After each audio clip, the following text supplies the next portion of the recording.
اللہ من الشیطان الرجیم بسم اللہ الرحمن الرحیم۔ شروع کرتا ہوں میں اللہ کے نام سے جو بڑا مہربان نہایت ہی رحم والا ہے۔ سورۃ الدہر مکیہ، یہ سورہ دہر ہے، مکی ہے۔ مکی اور مدنی ہونے کا آپ کو معلوم ہی ہے۔ جو صورتیں مکہ میں نازل ہوئی وہ مکی کہلاتی ہیں، اور جو صورتیں مدینہ میں نازل ہوئیں وہ مدنی کہلاتی ہیں۔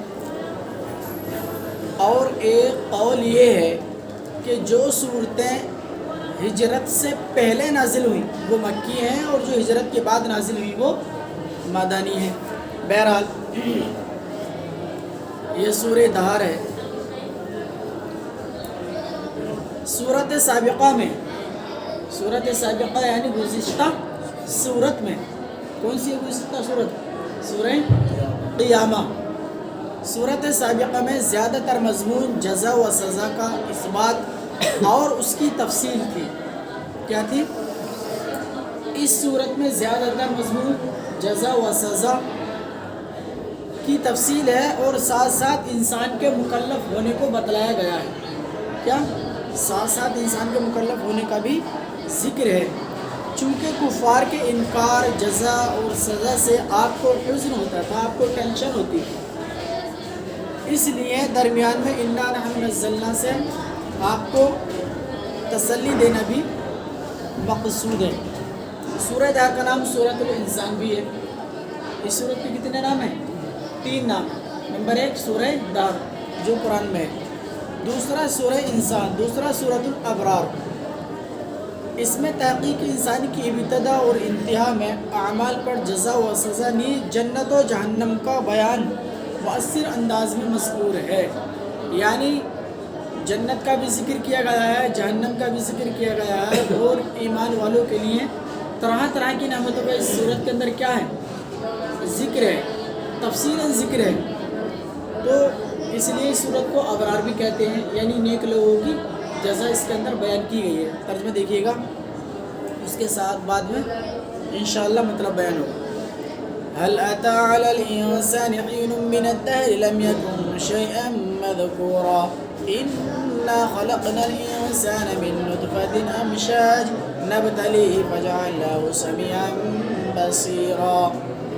بے شک انسان پر زمانے میں ایک ایسا وقت بھی آ چکا ہے جس میں وہ کوئی چیز قابل تذکرہ نہ تھا۔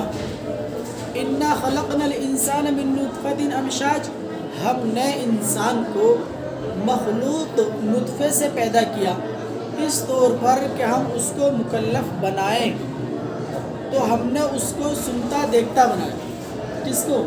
انسان کو سنتا دیکھتا بنایا۔ انا ہدیناہ السبیل اما شاکرا و اما کفورا، ہم نے انسان کو راستہ بتلایا، یا تو وہ شکر گزار ہو گیا یا ناشکرہ ہو گیا۔ انا ہدیناہ، ہم نے اس کو یعنی انسان کو راستہ بتلایا، یا تو وہ شکر گزار ہو گیا یا ناشکرہ ہو گیا۔ بعض حضرات نے فرمایا کہ اس جگہ حل بمعنی قد کے ہیں، جو تحقیق واقع کے لیے آتی، میں نے بتلایا تھا حل بمعنی تحقیق، حل بمعنی تحقیق،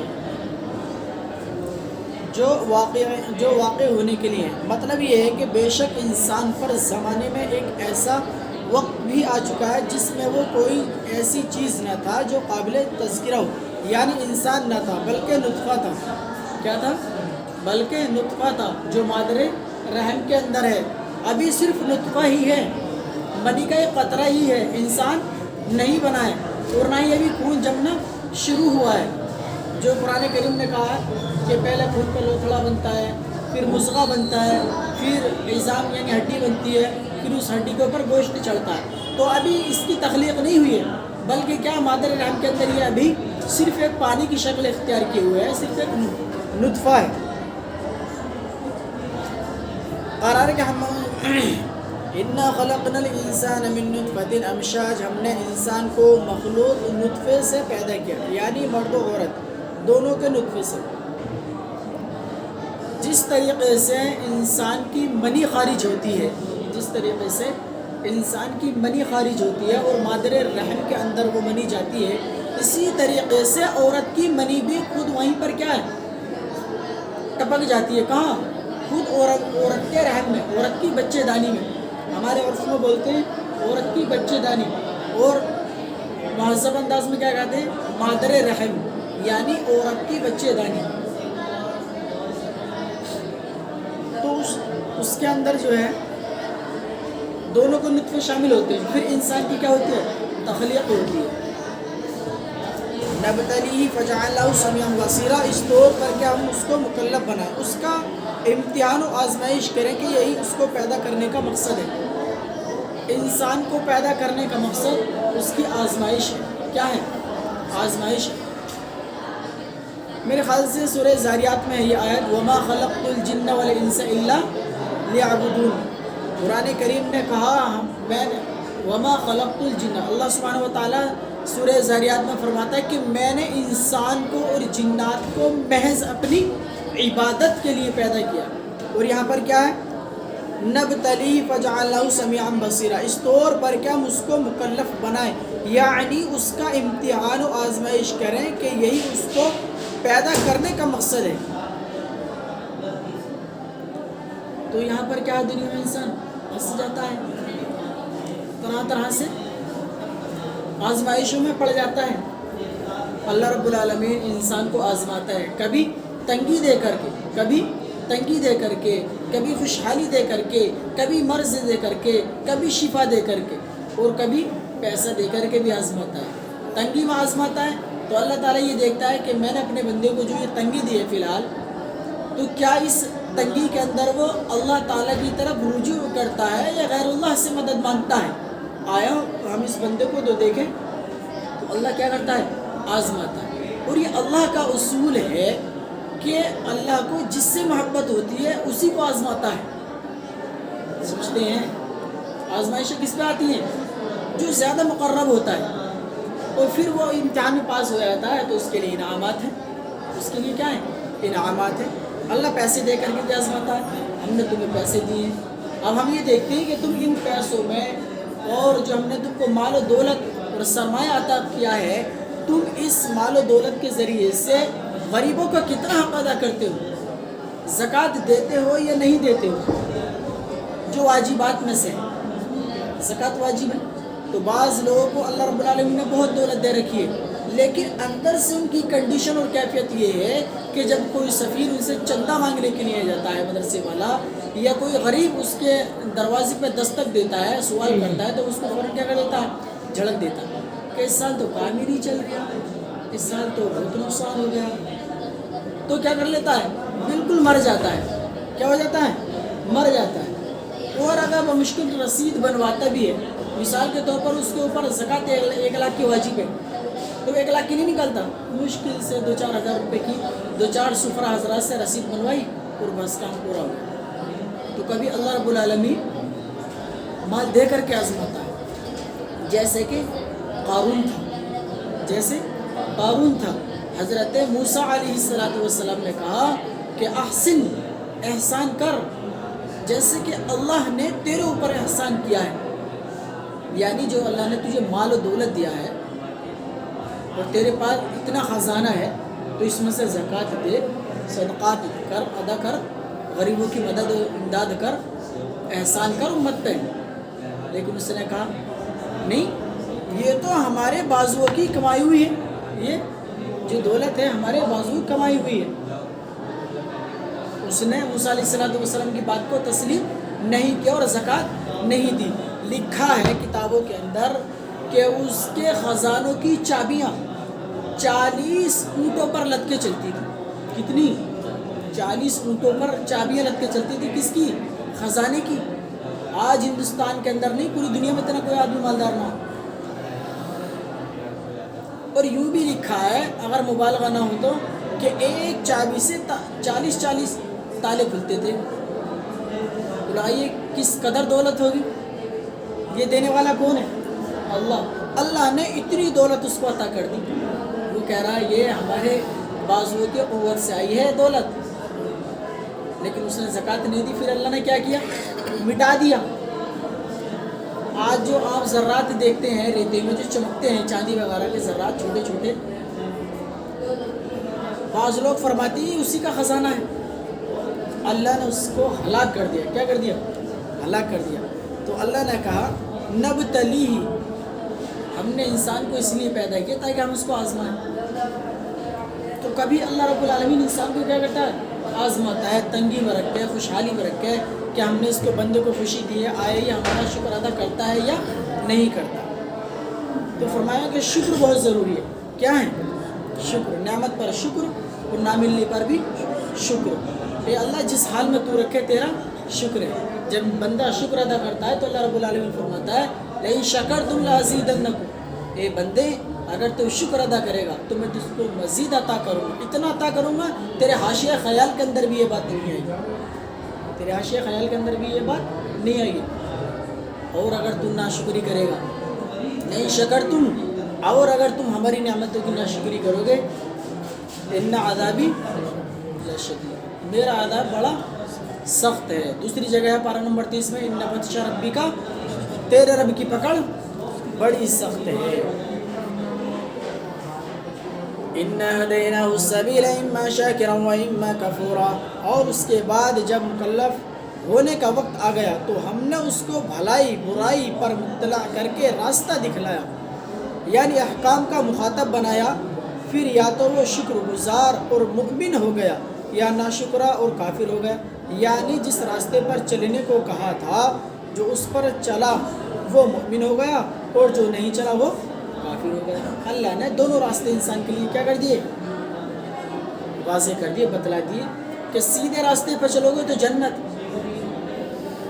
اور اگر اس صراط مستقیم سے ہلکے سے بھی بہک گئے فَهُوَ فِي النَّارِ، تو وہ انسان کہاں جائے گا؟ جہنم میں جائے گا۔ کہاں جائے گا انسان؟ جہنم میں جائے گا۔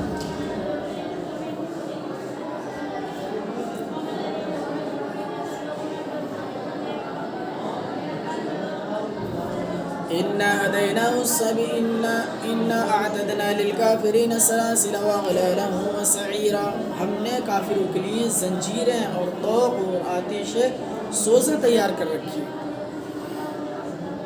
إِنَّ الْأَبْرَارَ يَشْرَبُونَ مِن كَأْسٍ كَانَ مِزَاجُهَا كَافُورًا، وہ ایسے جام شراب سے پیئیں گے جس میں کافور کی آمیزش ہوگی۔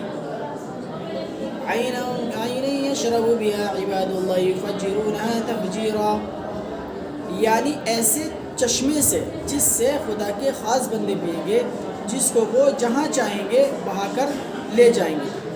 يُوفُونَ بِالنَّذْرِ وَيَخَافُونَ يَوْمًا كَانَ شَرُّهُ مُسْتَطِيرًا،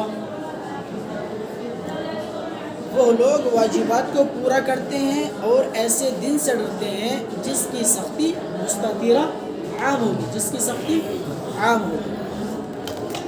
وَيُطْعِمُونَ الطَّعَامَ عَلَى حُبِّهِ مِسْكِينًا وَيَتِيمًا وَأَسِيرًا إِنَّمَا نُطْعِمُكُمْ لِوَجْهِ اللَّهِ لَا نُرِيدُ مِنكُمْ جَزَاءً وَلَا شُكُورًا، اور وہ لوگ خدا کی محبت میں، علی بمعنی فی بمعنی میں، اور وہ لوگ اللہ کی محبت میں غریب اور یتیم اور قیدیوں کو کھانا کھلاتے، کسے؟ اسیرہ، قیدیوں کو کھانا کھلاتے۔ انما نطعمکم، ہم تو تم کو محض خدا کی رضا مندی کے لیے کھانا کھلاتے، اور کوئی مقصد کھانا کھلانے کا ہے نہیں۔ لا نريد منکم جزاء ولا شکورا، ہم تم سے بدلہ نہ ہم تم سے بدلہ چاہتے ہیں اور نہ شکریہ۔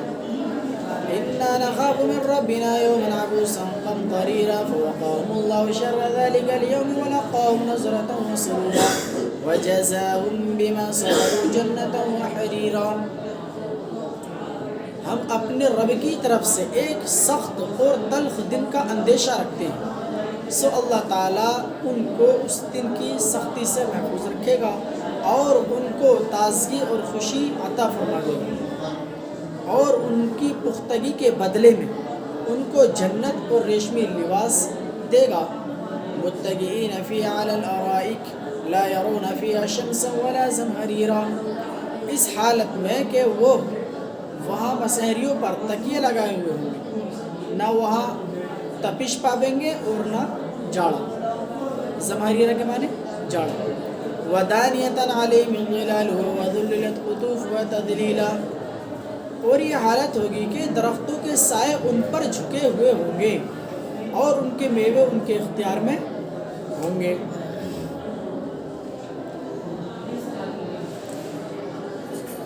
ان الابرار یشربون من کأس کان مزاجها کافورا، بے شک نیک لوگ ایسے جام شراب سے پیئیں گے جس میں کافور کی آمیزش ہوگی، یعنی اس شراب میں لذت و کیف بڑھانے کے لیے۔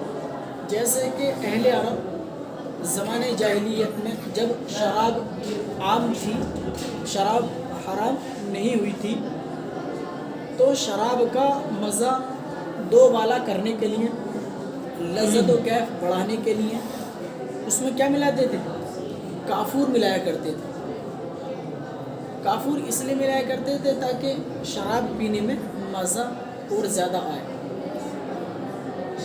تو اللہ رب العالمین نے فرمایا کہ بے شک نیک لوگ ایسے جام شراب سے پئیں گے جس میں کافور کی آمیزش ہوگی، یعنی اس شراب میں لذت و کیف بڑھانے کے لیے تھوڑا سا کافور ملایا جائے گا، اور یہ کافور دنیا کا کافور نہیں ہوگا، دنیا کا کافور نہیں ہوگا، یہ تو جنت کی نعمت ہے۔ ہاں نام کافور ہوگا، نام میں کیا ہے؟ مماثلت ہے، نام میں یکسانیت ہے کہ یہاں بھی کافور تھا وہاں بھی کافور ہوگا، لیکن وہ جنت کا کافور ہوگا، اور یہ کہاں کا کافور ہے؟ یہ دنیا کا، تو دنیا کا کافور نہیں ہوگا بلکہ جنت کا کافور ہوگا۔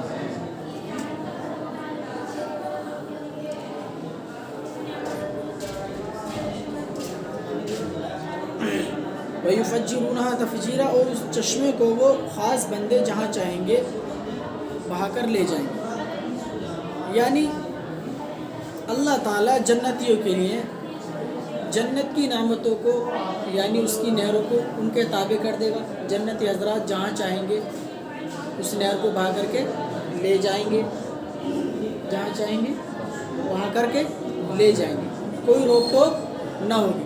اسی طریقے سے اللہ تعالیٰ ان کو اس دن کی سختی سے بچا لے گا اور ان کے چہروں کو تازگی عطا فرمائے گا اور خوشی، یعنی ان کے چہروں پہ کسی بھی طرح کی کوئی شکن نہیں ہوگی بلکہ تازگی، یعنی چہرے بارونق ہوں گے۔ کیا ہوں گے؟ بارونق ہوں گے۔ ترہقہم ذلہ، جو پیچھے آیا وہ کفار کا معاملہ تھا کہ ان کے چہروں پر سیاہی اور ذلت چھائی ہوئی ہوگی، لیکن یہاں پر کیا کہہ رہے ہیں؟ سرورا، ان کے چہرے کیا ہوں گے؟ بارونق ہوں گے، خوشی ہم ان کو عطا کریں گے۔ جنت کے اندر کوئی غم انسان کو نہیں ہوگا۔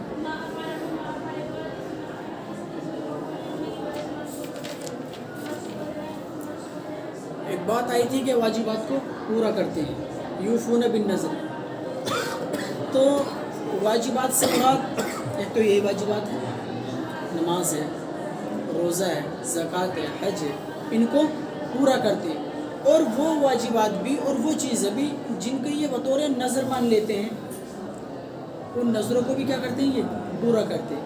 ہاں اب اس میں ایک مسئلہ ہے، ایک مسئلہ یہ ہے کہ اگر نظر گناہ کی مان لی کسی انسان کو، تو گناہ کی نظر کا پورا کرنا انسان کے اوپر ضروری نہیں ہے، بلکہ نہ کرے تو کیا ہے؟ بہتر، تاکہ گناہ سے بچ جائے۔ وَيُطَافُ عَلَيْهِمْ بِآنِيَةٍ مِّن فِضَّةٍ وَأَكْوَابٍ كَانَتْ قَوَارِيرَ، اور ان کے پاس چاندی کے برتن لائے جائیں گے اور آب خوری جو چشمے کے ہوں گے۔ قواریر من فضة قدروها تقدیرا، وہ چشمے چاندی کے ہوں گے جن کو بھرنے والوں نے مناسب انداز سے بھرا ہوگا۔ وَيُسْقَوْنَ فِيهَا كَأْسًا كَانَ مِزَاجُهَا زَنْجَبِيلًا، اور وہاں ان کو ایسا جام شراب پلایا جائے گا جس میں سونٹ کی آمیزش ہو۔ کس کی؟ سونٹ کی آمیزش ہوگی۔ عَيْنًا فِيهَا تُسَمَّى سَلْسَبِيلًا، یعنی ایسے سرچشمے سے جو وہاں ہوگا، وہاں یعنی جنت میں ہوگا، جس کا نام سلسبیل ہوگا۔ تسمى سلسبیلا، جس کا نام سلسبیل۔ وَيَطُوفُ عَلَيْهِمْ وِلْدَانٌ مُخَلَّدُونَ، اور ان کے پاس ایسے لڑکے آمد و رفت کریں گے جو ہمیشہ لڑکے ہی رہیں گے. ان کے پاس ایسے لڑکے آمد و رفت کریں گے جو ہمیشہ لڑکے ہی رہیں گے. اذا رأيتهم حسبتهم لؤلؤا منثورا واذا رأيت ثم رأيت نعيما وملكا كبيرا. اے مخاطب اگر تو ان کو دیکھے تو یوں سمجھے کہ موتی ہیں جو بکھر گئے ہیں. اور اے مخاطب اگر تو اس جگہ کو دیکھے تو تجھ کو بڑی نعمت اور بڑی سلطنت دکھلائی دے. ملکن کبیرہ بڑی سلطنت دکھلائی دے. عالیہم ثیاب سندس خضر واستبرق وحلوا اساور من فضة وسقاهم ربهم شرابا طہورا. ان جنتیوں پر باریک ریشم کے سبز کپڑے ہوں. ان جنتیوں پر علیہم ان جنتیوں پر باریک ریشم کے سبز کپڑے ہوں گے. واستبرق اور دبیز ریشم کے کپڑے بھی. دبیز یعنی موٹی استر کے موٹے کپڑے بھی ہوں گے, باریک بھی ہوں گے اور موٹے بھی. وحلو اور ان کو وہاں پر سونے کے کنگن پہنائے جائیں گے, سوری چاندی کے, اور ان کو چاندی کے کنگن پہنائے جائیں گے. وسقاہم اور ان کا رب ان کو پاکیزہ شراب پینے کو دے گا. کون سی شراب؟ پاکیزہ شراب پینے کو دے گا. ان هذا كان لكم جزاء وكان سعيكم مشكورا. یہ تمہارا صلہ ہے. ان هذا كان لكم جزاء یہ تمہارا صلہ ہے اور تمہاری کوشش مقبول ہوئی. سعیکم مشکورہ, مشکورہ کے معنی مقبول ہوئی اور تمہاری کوشش مقبول ہوئی. ما قبل سے جنت کی نعمتوں کا ذکر چلا آ رہا ہے, لہذا تفسیر ملاحظہ فرمائیے دے گا. وَيُطَافُ عَلَيْهِمْ اور کھانے پینے کی چیزیں پہنچانے کے لیے ان کے پاس چاندی کے برتن لائے جائیں گے اور آگ خورے جو شیشے کے ہوں گے, اور وہ شیشے چاندی کے ہوں گے جن کو بھرنے والوں نے مناسب انداز سے بھرا ہوگا. یعنی اس میں مشروب ایسے انداز سے بھرا ہوگا کہ نہ اس وقت کی خواہش میں کمی رہے اور نہ اس سے بچے کہ دونوں میں اس انداز سے بھرا ہوگا کہ ایک تو انسان کو کمی محسوس نہیں ہوگی, دوسرا کبھی کبھی اگر کوئی انسان کسی کو پانی دیتا ہے تو پھول پر تک بھر دیتا ہے, جو پینے میں کیا ہوتی ہے دشواری ہوتی ہے, اور کبھی اتنا کم دے دیتا ہے کہ دوبارہ مانگنے کی نوبت آتی. تو وہاں پر دونوں یہ کام نہیں ہوں گے, بلکہ مناسب انداز سے جام پلائے جائے. کیا پلایا جائے گا؟ مناسب انداز سے جام پلایا جائے گا. وہ فرمایا کہ ان کے پاس چاندی کے برتن لائے جائیں گے اور آب خورے سمجھتے ہیں پیالہ, ایک جام پینے کے لیے, اور وہ آب خورے کائے کے ہوں گے چاندی کے ہوں گے, اور وہ شیشہ کائے گا ہوگا چاندی کا. ایسا شیشہ نہ ہوگا جیسے دنیا میں ہوتا ہے. جنت کی تو نعمت ہی الگ ہے, اور وہاں پر ان کو ایسا جام پلایا جائے گا شراب کا جس میں سونٹ کی آمیزش ہوگی. سونٹ کی آمیزش اس لیے ہوگی کہ اس سے پینے کے اندر لذت بڑھ جاتی ہے. کیا ہو جاتی ہے لذت. پیچھے کافور آیا اور یہاں پر کیا آیا سونٹ, تو سونٹ یہ زیادہ لذت رکھتی ہے کس سے؟ کافور سے. اس نے فرمایا کہ ایسے جام ان کو پلائے جائیں گے وہاں کہاں جنت میں جس میں سونٹ کی آمیزش ہوگی. ایسی شراب نہیں ہوگی دنیا کی شراب کی طرح کہ اگر ایک پیک لگا لیا, ایک پوا مار دیا تو گلاب باڑی میں پڑا ہوا دعوت میں, اور اگر نجیت میں پی لی تو ریلوے اسٹیشن پر نا کوڑیوں کو پڑے لوگ شراب پی کے انہیں پتہ ہی نہ ہم کہاں ہیں, کتے ان کے منہ پہ پیشاب کر رہے ہیں, کام اٹھا کے آ رہا ہے کتا پیشاب پھر کے جا رہا ہے, اور اسے شراب کو پتہ ہی نہ. ایسی شراب نہیں ہوگی وہاں تو شراب ایسی ہوگی کہ انسان پیتے ہی لذت محسوس کرے گا. واہ, کیا کرے گا؟ لذت محسوس کرے گا. اچھا جی صاحب, یہ تو وہی بات. تو سما سلسبیلا, اس کا نام سلسبیل ہو جس سے یہ پئیں گے. وَيَطُوفُ عَلَيْهِمْ وِلْدَانٌ مُخَلَّدُونَ اور ان کے پاس لونڈے آویں گے. کون لونڈے؟ دنیا کی طرح لونڈے نہیں, پتلے ہو جائیں. اگر دست انسان کو آ جائے دنیا میں تو سارے کال اندر پہنچ جائیں, کام خراب ہو جائے اس کا. لیکن یہ چمکتے دمکتے موتی ہیں, گویا کہ وہ موتی بکھرے ہوئے ہیں ایسے. اچھا یہ آئیں گے کیوں؟ یہ خدمت کے لیے آئیں گے. کس کے لیے؟ خدمت کے لیے، جنتیوں کی خدمت کے لیے، جو ہمیشہ لڑکی ہی رہیں۔ اللہ نے کہا کہ جنتیوں کی خوبیوں میں سے ایک خوبی ہے کہ ان کو سبز رنگ کے باریک ریشمی لباس پہنا جائے گا، ریشمی لباس۔ دنیا میں ریشم پہننا حرام، دنیا میں ریشم پہننا حرام ہے، چاہے وہ علامہ فہامہ کوئی بھی ہو، دنیا میں کسی کے لیے اجازت نہیں ہے، ریشم پہننے کی دنیا کے اندر اجازت نہیں ہے۔ لیکن کل قیامت میں کیا ہوگا؟ ریشمی لباس پہنایا جائے گا۔ دنیا میں ریشم پہننا حرام، لیکن آخرت میں جائز۔ اور پھر ریشمی لباس کے ساتھ ساتھ باریک لباس ہوگا، باریک کے ساتھ ساتھ استبرق موٹا دبیز موٹا بھی ہوگا۔ اور پھر فرمایا ان کو سونے کے کنگن، چاندی کے کنگن پہنائے جائیں گے۔ آپ کو چاندی کے کنگن پہننے آپ دنیا میں اگر پہن لگو تم ہولٹ لگو گے پوری دنیا میں، عجیب آدمی ہے یار، یہ عورتوں کی طرح پہن لیا کنگن۔ کنگن عورتیں پہنتی ہیں، آدمی نہیں پہنتے۔ لیکن جنتیوں کا اعزاز الگ ہوگا، جنتیوں کا اعزاز الگ ہوگا، ان کے اکرام میں، ان کی تکریم میں اس کو سونے کے اور چاندی کے کیا پہنائے جائیں گے؟ کنگن پہنائے جائیں گے۔ دوسری جگہ سونے کا بھی ذکر ہے قرآن میں، من ذهب وفضة، تو وہاں پر بطور اعزاز کے کیا پہنائے جائیں گے؟ چاندی کے کنگن پہنائے جائیں گے، جیسے کہ پرانے زمانے میں بادشاہ پہنا کرتے تھے، پرانے زمانے میں بادشاہ پہنا کرتے تھے۔ اور ان کا رب پھر ان کو کیا کرے گا؟ شراب طہور عطا کرے گا۔ بتلاؤ وہ شراب کی جس کو اس کا رب عطا کرے پینے کے لیے، اس جام سے بہتر کوئی جام ہو سکتا ہے؟ آج انسان گھر والوں سے لڑ کے وہ غلط راہ اختیار کر لیتا ہے، اور وہ گٹکا کھاتے اتنا عادی ہو جاتا ہے کہ وہ پینے لگتا ہے کیا؟ شراب۔ اس سے بچنا چاہیے، والدین کا کہنا ماننا چاہیے، اور جنت والے کام کرنے چاہیے، تاکہ کل قیامت کے دن ہمارا رب ہم کو شراب طہور عطا فرمائے۔ یہ بدلہ ہوگا تمہارے اعمال کا۔ اچھا، جنتیوں کو جو خادم ملیں گے وہ کتنے ملیں گے؟ حضرت انس رضی اللہ تعالیٰ، حضرت عمر رضی اللہ تعالیٰ مروی ہے، وہ فرماتے ہیں کہ سب سے کم درجے کے جنتی کی خدمت میں 1000 خدام ہیں۔ کتنے؟ جو دنیا میں اپنی منمانی کر کے گیا، لیکن تھوڑا بہت ایمان بچا کر کے لے گیا، تو وہ دنیا کے اعتبار سے، وہ جنت کے آخرت کے اعتبار سے کیا ہوگا؟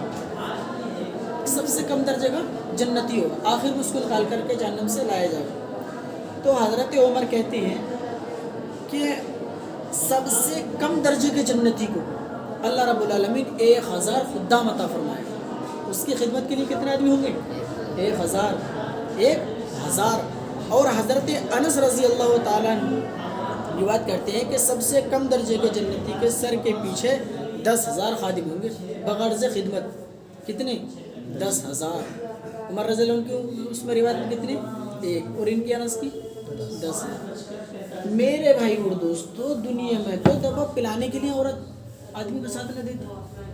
اگر آدمی پریشان ہو جانا، الٹی دست تو ہونے لگا، تو بیوی بھی خدمت نہ کرتی ہیں۔ اور یہاں جنتی کو کتنے مل رہے ہیں؟ 10,000 خادم مل رہے ہیں اس کی خدمت کرنے کے لیے۔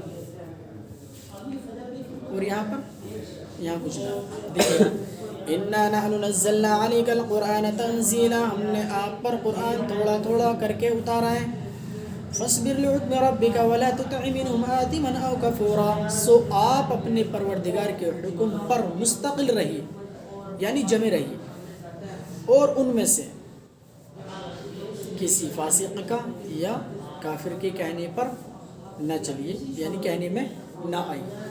بس اپنے مراد کیا ہے ابھی بتاؤں تشریح۔ وَاذْكُرِ اسْمَ رَبِّكَ بُكْرَةً وَأَصِيلًا، اور اپنے پروردگار کا صبح و شام نام لیا کیجیے۔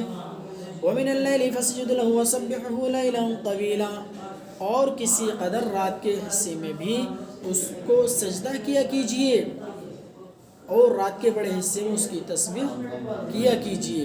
إِنَّ هَؤُلَاءِ يُحِبُّونَ الْعَاجِلَةَ وَيَذَرُونَ وَرَاءَهُمْ يَوْمًا ثَقِيلًا، یہ لوگ دنیا سے محبت رکھتے ہیں۔ إِنَّ هَؤُلَاءِ يُحِبُّونَ الْعَاجِلَةَ، یہ لوگ دنیا سے محبت رکھتے ہیں اور اپنے آگے ایک بھاری دن کو چھوڑ بیٹھے ہیں. نحن خلقناہم وشددنا اسرہم، اور ہم ہی نے ان کے جوڑ بند مضبوط کیے. وَإِذَا شِئْنَا بَدَّلْنَا أَمْثَالَهُمْ تَبْدِيلًا، اور جب ہم چاہیں انہی جیسے لوگ ان کی جگہ بدل دیں. إِنَّ هَذِهِ تَذْكِرَةٌ، یہ نصیحت نامہ ہے. کون؟ قرآن نصیحت نامہ ہے. ذکر سے مراد کیا ہے؟ قرآن ہے. یہ قرآن تو بس ایک نصیحت نامہ ہے. فَمَنْ شَاءَ اتَّخَذَ إِلَىٰ رَبِّهِ سَبِيلًا، سو جو شخص چاہے اپنے رب کی طرف راستہ اختیار کر لے، یعنی راستہ بنا لے. وَمَا تَشَاءُونَ إِلَّا أَن يَشَاءَ اللَّهُ إِنَّ اللَّهَ كَانَ عَلِيمًا حَكِيمًا. اور بدو خدا کے چاہے تم لوگ کوئی بات چاہ نہیں سکتے، یعنی وَمَا تَشَاءُونَ، اور تم کچھ نہیں چاہ سکتے، إِلَّا أَن يَشَاءَ اللَّهُ، مگر جو اللہ چاہے. تو تم بدو خدا کے کچھ نہیں چاہ سکتے، یعنی تم خدا کے بغیر کچھ نہیں کر سکتے، نہیں چاہ سکتے. اللہ تعالیٰ بڑا علم والا اور حکمت والا ہے. یدخل من یشاء فی رحمتہ، وہ جس کو چاہے اپنی رحمت میں داخل کر لیتا ہے. والظالمین اعد لهم عذابا علیما، اور ظالموں کے لیے دردناک عذاب اس نے تیار کر رکھا ہے.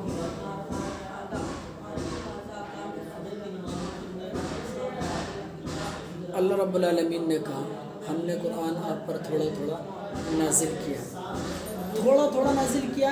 اس پر کفار کا اعتراض ہوتا تھا کہ قرآن ایک بار کی نازل کیوں نہیں ہوتا. تو اس میں حکمت یہ ہے کہ تھوڑا تھوڑا نازل اس لیے کیا ہے تاکہ تھوڑا تھوڑا عمل کرنا کیا ہو جائے، آسان ہو جائے. اگر کوئی بھی چیز انسان پر ایک ساتھ ڈال دی جاتی ہے تو وہ عمل نہیں کر پاتا ہے، بلکہ ہوپلس ہو جاتا ہے، پریشان ہو جاتا ہے کہ کس چیز پر عمل کروں. اسی لیے قرآن کریم 23 سال کی قلیل مدت میں نازل ہوا. تھوڑا تھوڑا اللہ رب العالمین نے قرآن نازل کیا.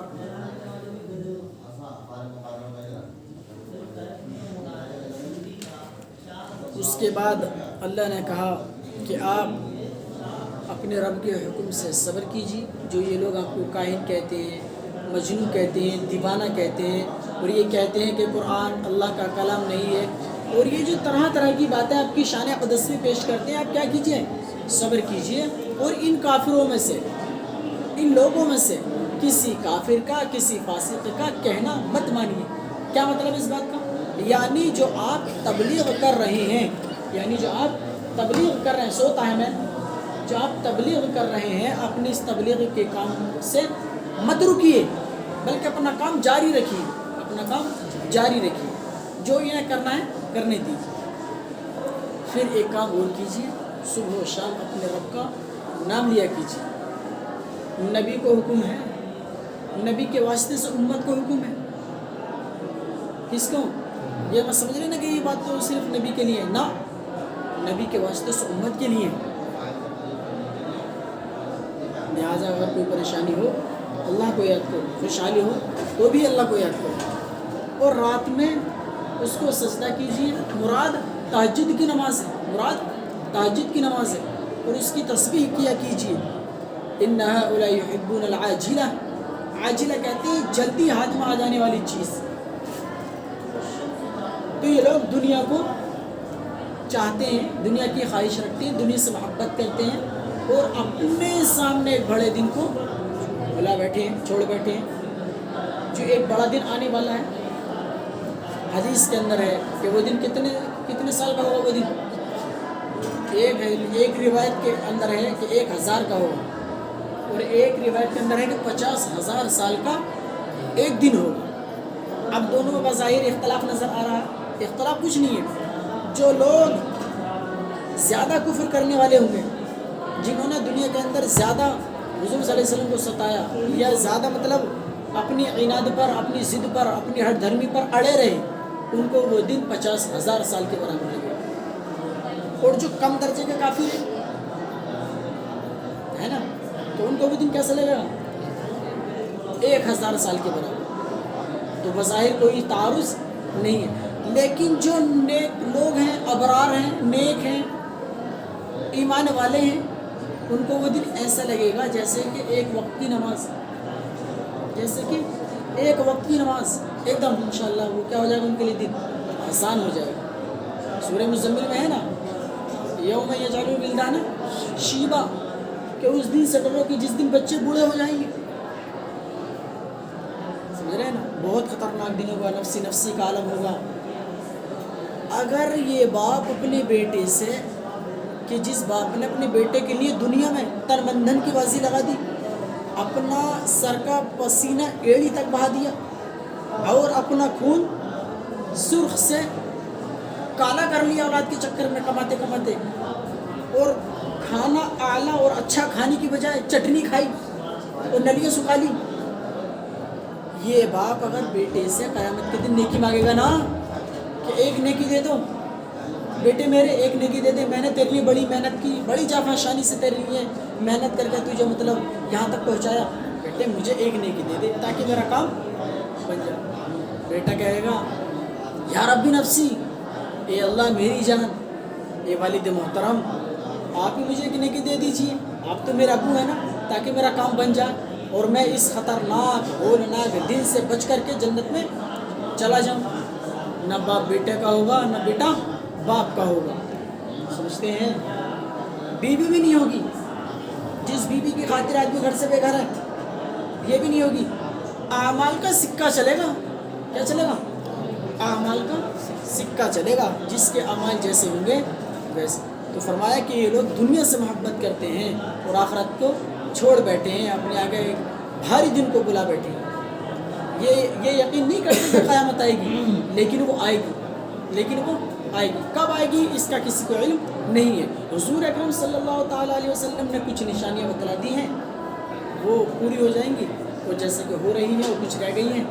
تو قیامت بہرحال آنی ہے. قرآن کہتا ہے کل من علیہا فان ویبقی وجہ ربک ذو الجلال والاکرام. کائنات فنا ہو جائے گی، کائنات فنا ہو جائے گی، تنی تنہا تیرے رب کی ذات باقی رہے گی. کیا رہے گی؟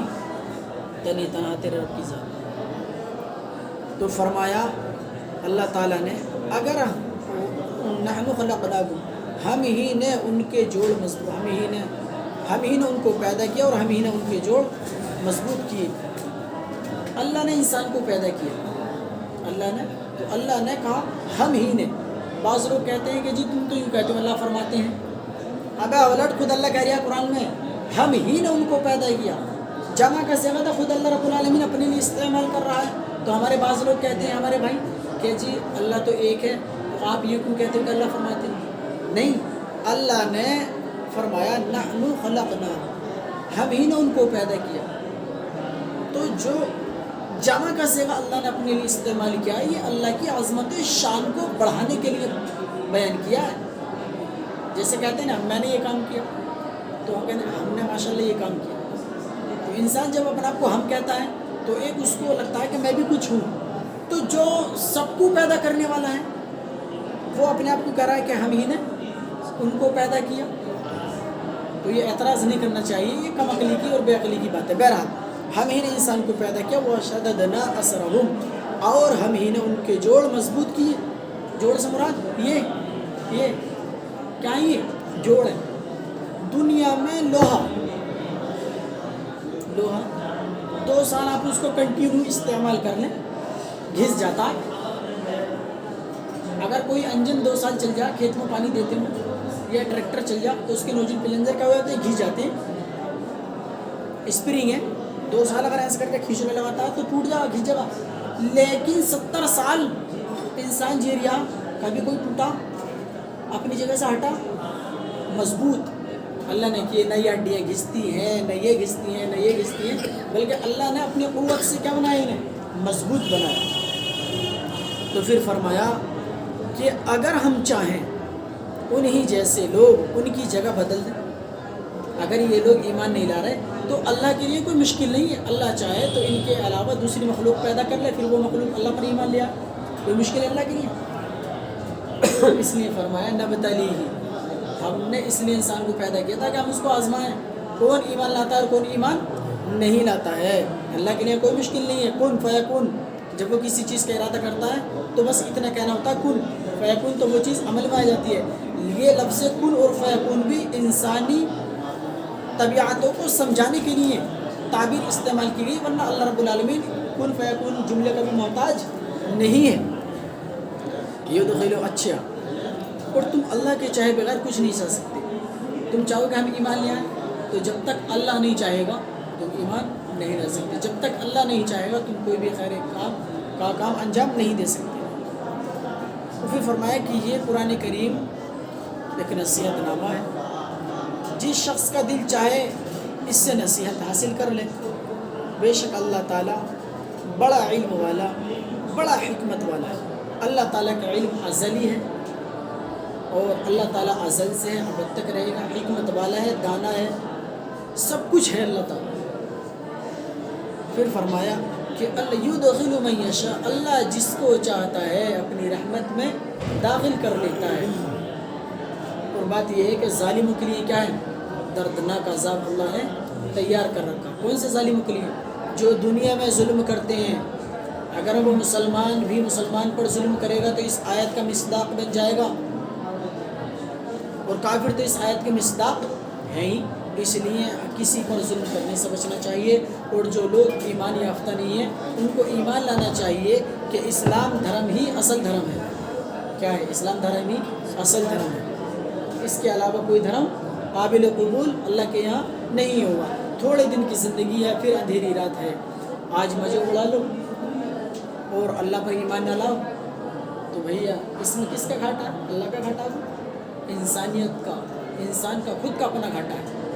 اگر وہ اللہ پر ایمان لائے گا اس کتاب کو آخری کتاب مانے گا اور نبی اکرم صلی اللہ علیہ وسلم کو آخری نبی مان کر ان پر ایمان لائے گا تو انشاءاللہ تعالی یدخل من یشاء فی رحمتی کا مصداق بن جائے گا. وآخر دعوانا ان الحمد للہ رب العالمین.